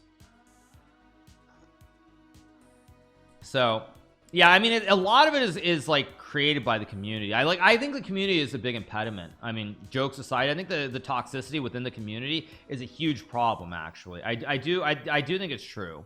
You know, it's like when I played Magus the other day, and there's something like 45,000 are watching us playing the SEC. Like, if you're just someone who's just tuning into chess casually, you suddenly see like this insane toxicity with where it's like everyone's like either just going after Magus when he blunders, or when I blunder, or you know, whatever happens in the match. Like, it's so bad. And I think that anybody who's just casually tuning in, they're just like, what the heck, I'm here to watch chess, what is this crap, basically. Have I seen the toxicity in football? I'm aware of that, but it's a different medium to begin with. Yeah, I mean, it's a completely different medium. So anyway, all right, so let's see what we get here from Nepo. He goes knight c4, probably knight f3 next move is my guess.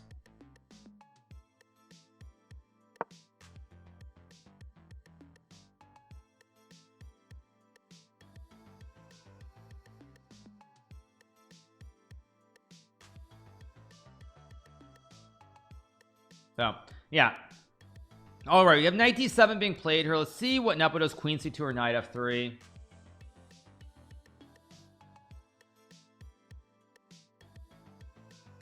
One second.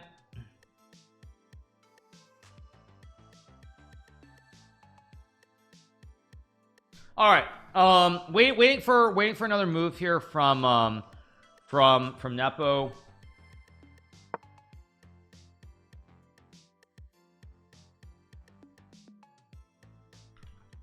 Anisha's still in the top 10. Yes, he is. Absolutely. Anisha's still in the top 10. Yes. So let's see what we get here. Waiting for a move from Nepo. I don't like Nepo's position here, by the way. I feel like black can maybe go knight c5, maybe even queen e8 and f6 and get the queen out. I feel like, I don't know if Nepo's trying to castle kingside, but there's also a slight weakness in the center, because normally in the Berlin you actually don't want to push d4 and you want to keep the pawn on c2 guarding, whereas now knight c5 always puts pressure on d3. So we get knight b6 instead. I guess the idea is now the knight has to move. You go to e3 or d2, you simply hang the horse and resign the game. You don't want to lose a horse for free. Let's see. Need some type of ticket sales and chess to get dollars up, maybe if players wear jerseys. I'm not saying that it's like necessarily possible, but that's my ultimate dream, or what I hope down the road. So I don't know, who knows if that's realistic or I'm just delusional, but that would be my hope ultimately.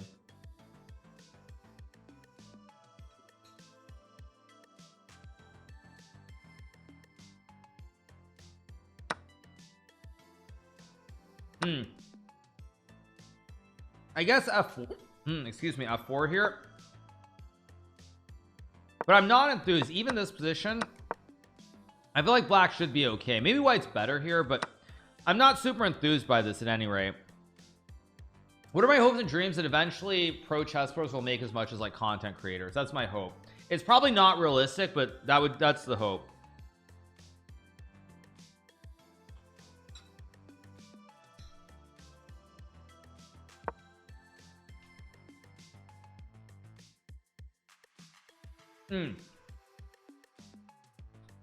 Show the food. Oh, it's just more of the same, you guys.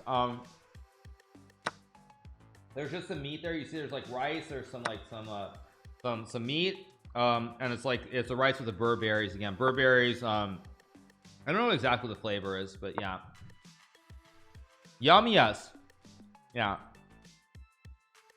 Okay, so we get h6 here, knight f3, probably f5 or d5. One of the two will be played. He plays f5. I don't like this position. I think Anish might win this game, by the way. Who cooked that? Not me. You better believe. I'm American. Does it look like I know how to cook? I mean, like, what even is American food? I mean, we just take food from everywhere else and pretend it's our own. Okay, so probably takes and bishop h3 is good because the knight is under attack.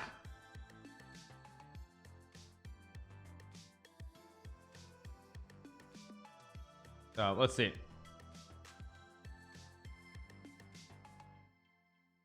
All right, so we have f5 bishop h2. See if Anish trades and goes bishop h3, he does something else.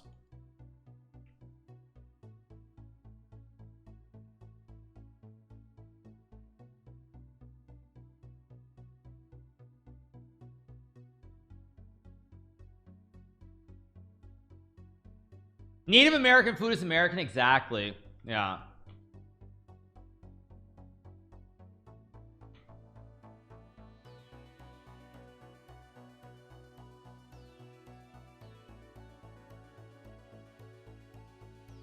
So, all right, we get D4, we got fe4, we're gonna get D4, bishop h3 played next move here. Bishop h3, maybe there's bishop d6, maybe there's just I mean, maybe it's hard to play this after castles. It does look kind of scary here. Your bishop is a little bit loose, but I think after d5 black should be okay, but it's a tricky situation here. I mean, American is food, hot dogs, macaroni and cheese, although mac and cheese I think might technically be Italian. There's like yeah, like everything that we consider American is like from somewhere else, like French food, for example. Like I guess I mean cordon bleu is not American, but I think like cordon bleu or like escargot or any of those things, and like it's not American. Pass is not American, even though we've Americanized it. So wow, Anish plays d5. Anish is playing some seriously good chess right now. Yeah, Anish is playing some seriously good chess. I'm impressed by his play. So all right, we get d5 being played. Sorry if I'm eating, guys. This is actually the first meal of the day I'm eating, so I mean, as much as I'd like to keep streaming, I don't have energy. I'll eventually fall asleep.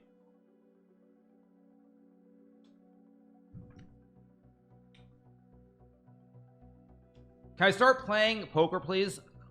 I could play poker. I'm just eating some classic rice with some I think with turkey and some tomato paste.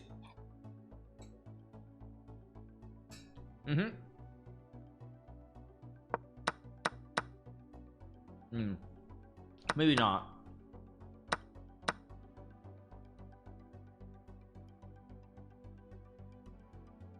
Anish is playing pretty well, I feel like, but actually I realized after queen e7 there is rook h6. Apparently this is winning, but this is gonna get very, very sharp. Actually, I think Nepo's gonna win this game. I don't think that Anish is gonna be able to keep it together. He's gonna have to play like a computer here. He's gonna have to spot a lot of tactics. Like first he's gonna see bishop f5, because if you were to take the rook, queen g6 is just checkmate, GG on the spot. So he's gonna have to see this to hit the queen and then take the rook. But even this is actually still very sharp. Even this maybe is still okay. Like rook h1, I mean, this feels very, very dangerous. I think Anish is gonna lose here because I think his moves are too difficult relative to Nepo's moves, which I think are just like boom boom bang.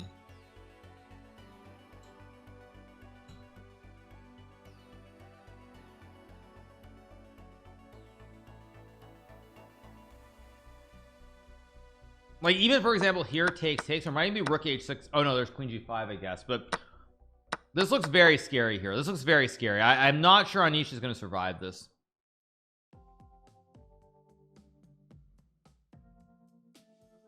So let's see what we get here, because this is looking very, very serious now for Anish. Very serious moment here. Okay, so we're gonna get ed5 and now rook h, like if you take he goes bishop f5 first. Okay, queen f2 and queen g3. I mean, this is getting very scary suddenly. Nepo's also eating right. This is getting very scary. Queen g3, rook h6. I think Anish is gonna lose this game.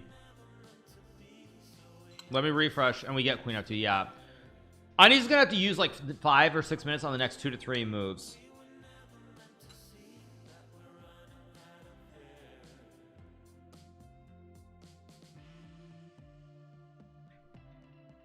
Queen e8 maybe is the only move here, because queen g3, you have queen g6 to trade the queens. A very scary position here for Anish.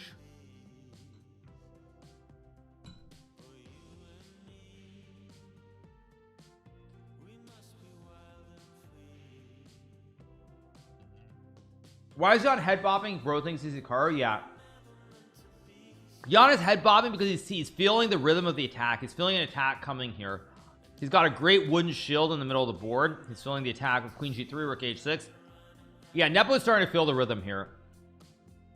He's starting to feel the rhythm. You can see it.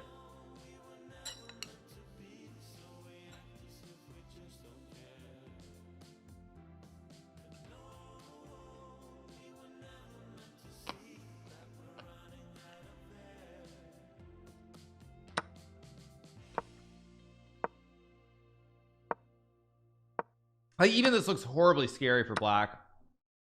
This looks really, really scary. Queen 8 is the only move. Anish needs to use his time to find Queen 8. It's the only move. Nepo is either top 3 in the world or top 20.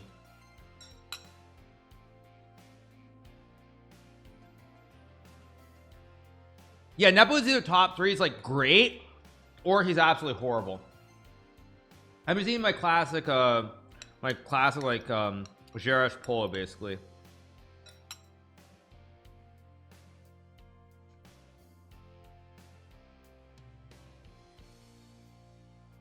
I mean, it's great. It's amazing. Top 20 is horrible. What? Okay. Top 20 is absolutely horrible. Yeah. Yeah. Top 20 is absolutely horrible, right? Yeah. Exactly. Exactly. Yeah. Right. Do you sell class or just teach on streams for free? Generally, I have videos on YouTube. I don't do a courses specifically. I frankly don't have time to do that. And I've never actually really tried to go that route in general. It's never been my thing. Top 20 is trash. I know top 20 is just horrible, like total trash.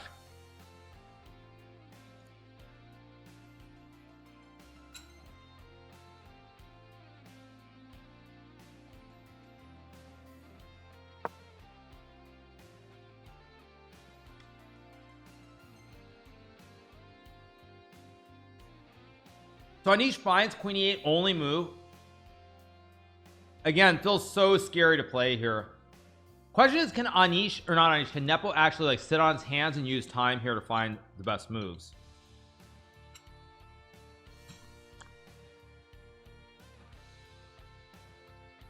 Because basically, if Nepo moves too quickly here, he could throw the advantage away very easily and it could be a draw pretty quickly. So it's a critical moment here. Nepo either take on c6 or play Queen G3, almost for sure.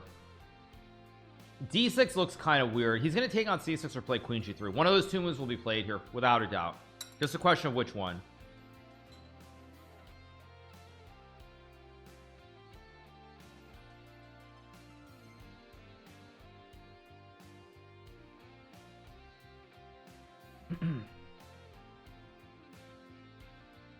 Okay, so let's see.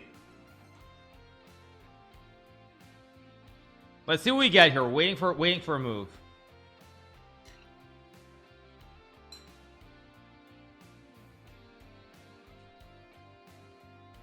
Problem with taking on c6 after Queen c6, black is trying to go for a double A battery with Queen e4 and mate u. So you have to be very careful too. Everything is going to hinge on in this game on the next 2 to 3 moves, or maybe 3 to 5 moves, but it's going to be really a tense moment. We're going to see what happens in the next few moves. Fabi just lost to Kuzubov. Wow.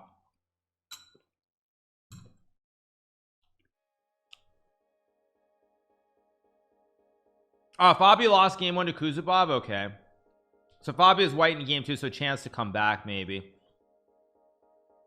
Do you feel you're the only one really who can compete with Magnus? Depends on my form a lot. Depends on my form, his form as well.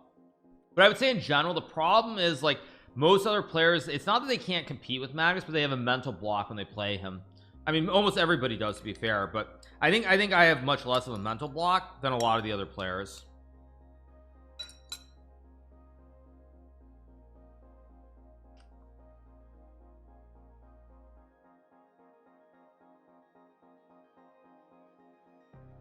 I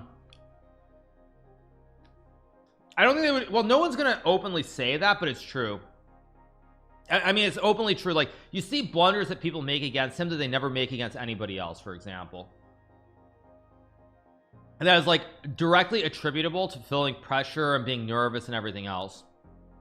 Am I second in the world? Depends at what format, depends what form I'm on. Like right now I would say no, even in rapid and blitz, simply because blitz maybe not, but in rapid for sure, because like I'm not in it. I did not enjoy the event. I couldn't find any motivation, just very blat. I would say if I'm on form, I think I probably am competing for that spot. In classical chess, it's much harder to judge. Why is Magnus feel pressure when he plays against you? He didn't feel against others? Probably because he knows how dangerous I am. Probably, like, at least in recent times, maybe not in the past, but in recent times at least. I am fairly dangerous when I'm on form. Anyway, Nepo using his time here, which I think is actually very much a good sign. The fact that he's using time. Sorry if I'm eating while we're covering this, you guys, but I am a little hungry.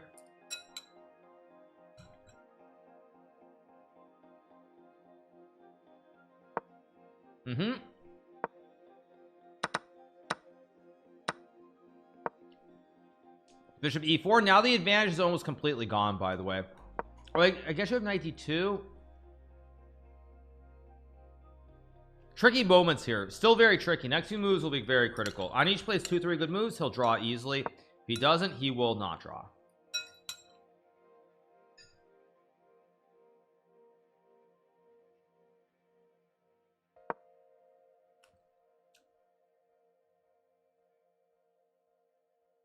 So takes. If you play rook f3, I assume there's something with rook g4 and like rook g6, and you're getting crushed on the g file. So still quite tricky here. Still quite tricky. He's looking to go g4. Yeah, he wants to go rook g4. He wants to win on the g file.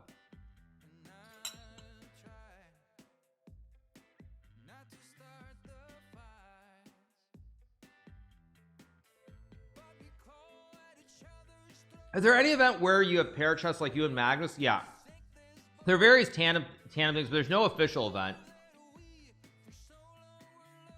Let's see if he can find. Apparently takes and rook f5 is the best move, and he's just under serious pressure here. He's getting a little bit low on the clock too.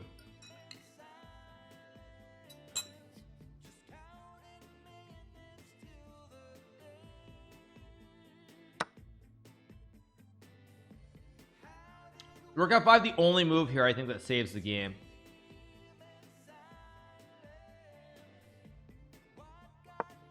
Goes rook e8, and now after bishop d4, white is probably better here, because white is going to get a 3-on-1 on the queen side. Yeah, I think Anish is going to lose this game and be eliminated from the tour potential to qualify for the tour final.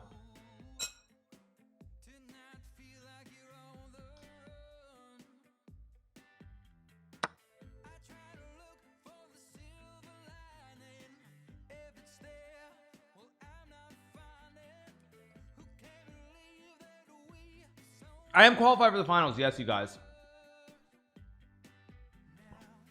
Problem for Anish here is that basically Nepo has 3 pawns on the queen side. He's got a bishop versus a knight, and it's a great wooden shield, and you can't push these pawns on the king side easily. So I think that if Nepo finds like 2 or 3 more good moves, he is just going to win this game easily.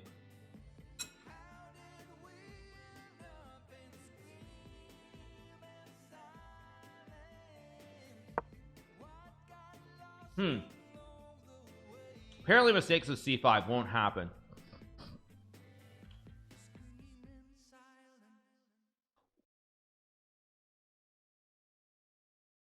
If Anish finds c5, I'll be very, very impressed.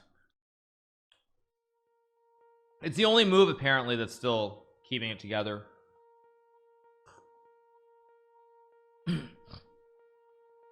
Yeah, if we get c5 here, I'll be very, very impressed by Nepo, like really impressed, or by Anish, I should say.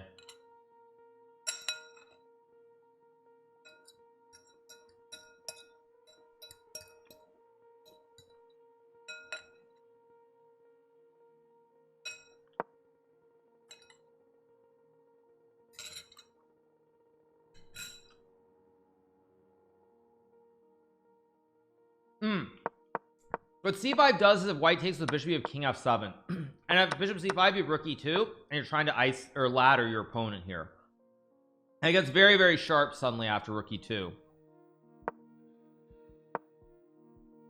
Yeah, basically you're trying to ladder them. That's what happens.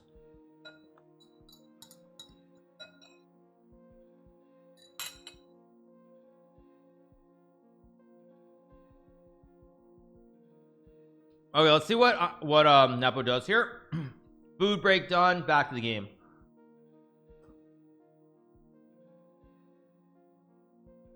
Yeah, I mean it's very dank, but it's still not easy, I guess I would say, for Nepo either, because after takes and rook e2 suddenly you are getting mated, and rook g4 doesn't obviously win. Again, there's c5 here or rook e7. Like, even this apparently is good, but it's still very tricky. And black can start jumping with the knight, then it gets very tricky. So he takes.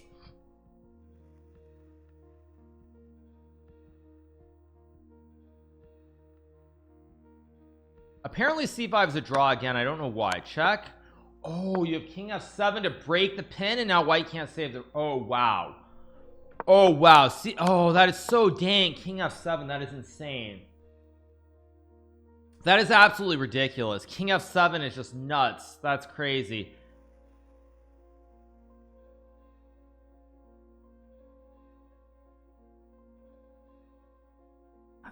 Let's see if Anish can find it. c5 is really dank. c5 to go rook f1 and king f7 is so dank. It just frees up the square for the king.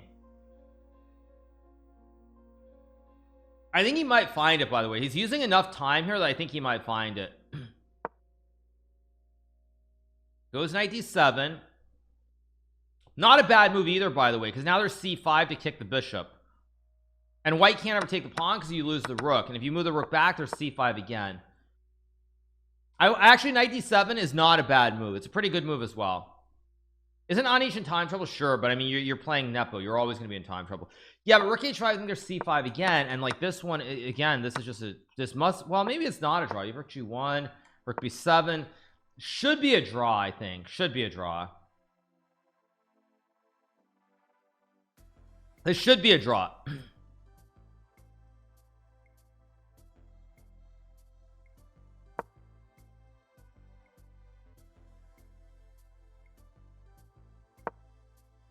We get rook g2 c5. Nepo trying to keep pieces on the board and win the game. There is knight e5 here with knight d3 creating a fork. He plays it. Probably rook d6 to cut off knight d3 if I had to guess, or rook h3. I don't know which one he'll go to. Do I ever play subs for fun? Yeah, I do. We do view arenas. We do all kinds of things. Yeah. Let's see what Nepo plays here.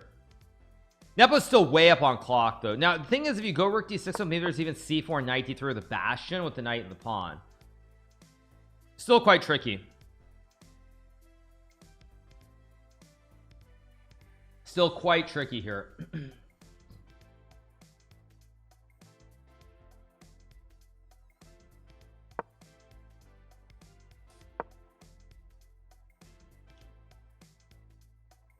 How old is Anish? He looks 16. He's not. Wait a second.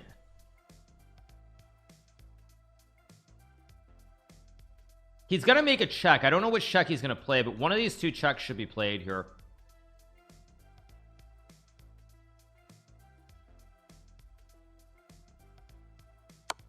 He goes check there.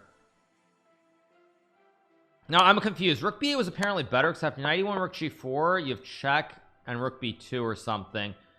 Yeah, because now there's knight e1 also. I mean, we're gonna get this line with knight e1 rook g4, and for some reason this is not as good. I guess it's because your pawn is hanging, whereas you could have had the rook on f7, but very, very dank. So we get knight g1, c4. Okay, so basically I think the game's gonna be a draw now. Even though white is still better here, I don't think Nepo can win this. Anish solo on time. Probably rook c6 here to hit the pawn and force it to the 2v2. This should be a draw of perfect play. We'll see. If MBL wins the event, doesn't that knock out 8th place from the finals? Oh, actually, you're right. You're right, actually, it does. You're actually right. That's true. I forgot about that. You're right. That's a good point. Yes. Anish could still crumble, but he should draw if he moves quick enough. You got to go. Come on, Anish. b4 there's a5, which should be an easy draw. King a4 or king b2. Well, I guess king b2 you just check.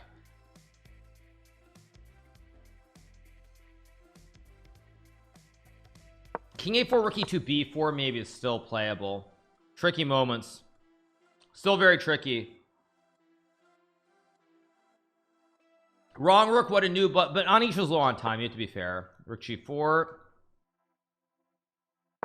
g5, wait, rook g6, or wait, you have rook g7. Still tricky. Okay, still tricky. Maybe king f7. Gotta go. Come on, Anish. Anish, move.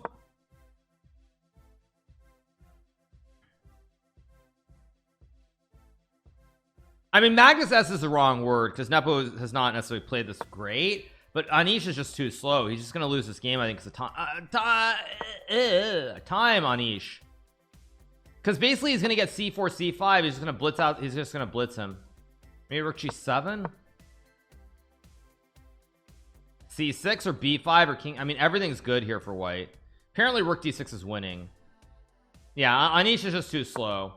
Yeah, Anish is way too slow. Yeah, I mean,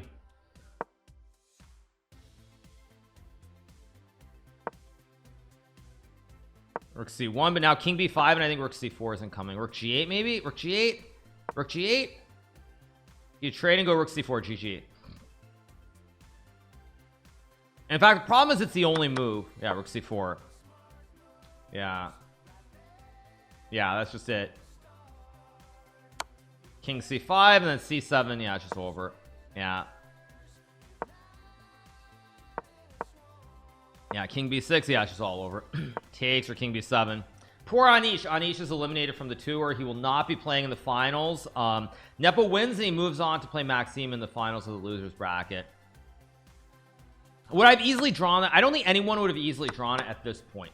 I think what Anish did wrong was he used too much time. Somewhere around here he had 40 seconds, right? He spent too long to play the check. He should have played this right away and probably should have taken right away as well. He spent too much time on these two moves. With 40 seconds left, he still had pretty good drawing chances, but when he got down to like 10 seconds here, I don't think anyone would have drawn. So I think even if Magnus had this black, I think he would have lost his endgame too. With a time situation, 2.5 minutes versus 16 seconds and no obvious plan to push the pawn, I think that even Magnus would have probably lost this. But the time just crushed him. So unfortunately for Anish, he loses this very tough match. He will not be playing the tour final in Toronto, unfortunately, which means there are only 2 players left who can play for it. But we should take a look at the other games too, because division, the Fedosave matters a lot here for the overall standings, because I'll show you guys the standings again. It's very critical here because when you look at the standings, there are 3 players who are already qualified. Magnus Carlsen, who won one event, Noterbeck, who won another event, and Hikaru Nakamura, who won an event. So all 3 of those guys are automatically qualified. So essentially you have 5 more spots in play. Now Fabiano is obviously in because he has so many points. Wesley is obviously in. So the top 5 are guaranteed to be in. But then it gets tricky because then you have Lazovic, Alireza, and Aronian currently. Now Aronian has no games left, no points coming up. So he's basically eliminated. But the first thing is Fedosave has 98. Now Fedosave is playing Division 2. If he wins the whole thing, he gets 50 points, which will take him all the way up to 148 and move him into 8th place. Now the reason that this matters is that Fedosave right now looks like he's going to be, he is ahead going to the final game of Division 2, so he's guaranteed at least 30 points, but he'll probably get 50. So if he gets to 148, Levon's out. But then it gets very murky because there you have Maxime Vachier-Lagrave on 30 points, and you have Jan Nepomniachtchi on 56 points, who are both also trying to leap up into this 8th spot here. So if Fedosave wins Division 2, he's gonna have 148, and that means that Nepo has to get 2nd place or better to get more points. And for Maxime, he will have to win the whole thing to get there. He will have to win the event, beating Nepo and beating Magnus tomorrow to qualify, or else he won't make it. So it's actually very complex. There are 3 players playing for essentially 1 spot. It would be even cooler if Fedosave had like one. It would be really cool if Fedosave had more points, but you essentially have 3 players playing for 1 spot. Why is Nepo so low on points? He didn't play that many tournaments. Alireza got some points from playing in Division 1 already, so he's fine. Alireza lost in the 2nd round, so I believe that if you lose in the 2nd round, you get, let me take a look at the standings again. I think if you lose in the he got 30 points, so Alireza has 180 points. So Alireza has 180 guaranteed in the bank. So I mean, it could be dangerous because the thing is, both players cannot pass Lazovic though. That's the point, because Nepo and Maxime have to play, so one of them is going to be eliminated in third place and get 75 points. Now if MVL gets 75 points, 30 plus 75 is 105. That is not enough to get 110. If Nepo gets 75 points, he is actually the best scenario for drama is if Nepo loses to MVL, because then Nepo gets to 131. But 131 is not going to necessarily enough, because if Fedoseev wins the second division, he gets 50. So the craziest scenario here is if MVL wins, because then it's very, very murky who's going to get the last spot. Very, very murky what happens. Very, very murky. Although actually I realize if Maxime wins, that would mean that actually there are only 4 spots available, not 5. So that would mean that it would be Noterbeck, Magnus, myself, Fabiano, or Noterbeck, Magnus, MVL, myself, Fabiano for sure, Wesley for sure, and then there are only 2 spots, and then it's like Lazovic and Alireza, and who knows what happens. But I think that would mean that basically Lazovic and Alireza make it. So it's very, very complicated still, very, very complex in terms of what the standings are going to look like. But